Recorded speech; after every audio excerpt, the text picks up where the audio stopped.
തമിഴ്നാട്ടിലും കർണാടകയിലും ലക്ഷദ്വീപിലും വിദേശത്തുമുള്ള 1.5 ലക്ഷം കുട്ടികളാണ് ഈ പരീക്ഷ എഴുതിയത്.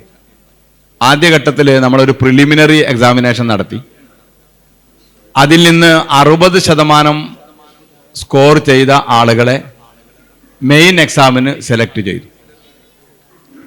ഈ 60%-ൽ താഴെ സ്കോർ ചെയ്ത ആളുകൾ ഫെയിലായി എന്നല്ല അർത്ഥം. അവരൊക്കെ ഉയർന്ന മാർക്ക് വാങ്ങി വിജയിച്ചവർ തന്നെയാണ്.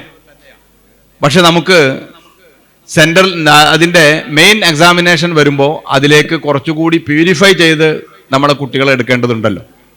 അതിനുവേണ്ടിയാണ് 60%-ൽ മീതെ മാർക്ക് വാങ്ങിയ കുട്ടികളെ നമ്മൾ മെയിൻ എക്സാമിന് സെലക്ട് ചെയ്തത്.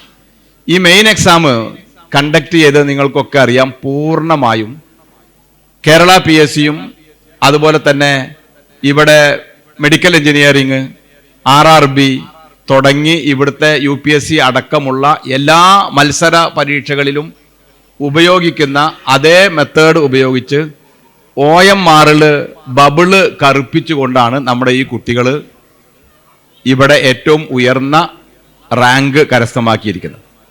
നമ്മൾ ഇതുകൊണ്ട് ഉദ്ദേശിക്കുന്നത്, നമ്മുടെ ഈ മക്കൾക്ക് ഇന്ന് മത്സരത്തിൻ്റെ യുഗമാണ്. ഈ മത്സരത്തിൻ്റെ യുഗത്തിൽ ഏത് എക്സാമിനേഷനെയും കൂളായി അവർക്ക് അറ്റൻഡ് ചെയ്യാൻ കഴിയണം. യാതൊരു മാനസിക പ്രയാസവും ഇല്ലാതെ, സങ്കോചമില്ലാതെ എല്ലാ പരീക്ഷകളെയും അറ്റൻഡ് ചെയ്യാൻ. ഇതിൽ തന്നെ നമുക്ക് 5-6 കുട്ടികൾ കഴിഞ്ഞ വർഷം അവാർഡ് നേടിയ അതേ കുട്ടികൾ തന്നെയുണ്ട്. കഴിഞ്ഞ വർഷം അവാർഡ് നേടിയ അതേ കുട്ടികൾ ഈ വർഷവും സംസ്ഥാനത്ത് 1ാമത് എത്തിയിരിക്കുന്നു. അപ്പം അങ്ങനെയുള്ള സെലക്റ്റഡ് ആയിട്ടുള്ള ഒരു പറ്റം കുട്ടികളാണ് ഈ 60 പേര്.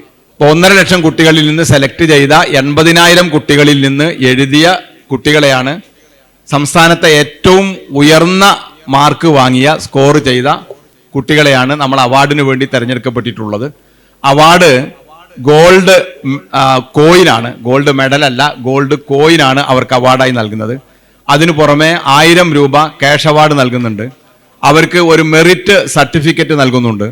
ഇതിനു പുറമെ സാധാരണ നമുക്ക് സ്കൂളിൽ നിന്നൊക്കെ കിട്ടുന്ന ഗോൾഡ് മെഡൽ വേറെയുണ്ട്. ഗോൾഡ് മെഡൽ എന്ന് പറഞ്ഞാൽ അതിൽ ഗോൾഡ് ഉണ്ടാവില്ല, ഗോൾഡ് കോയിനിൽ ഗോൾഡ് തന്നെ ഉണ്ട്. ഇങ്ങനെ ഈ 4 സാധനങ്ങളാണ് ഇവർക്ക് നൽകുന്നത്.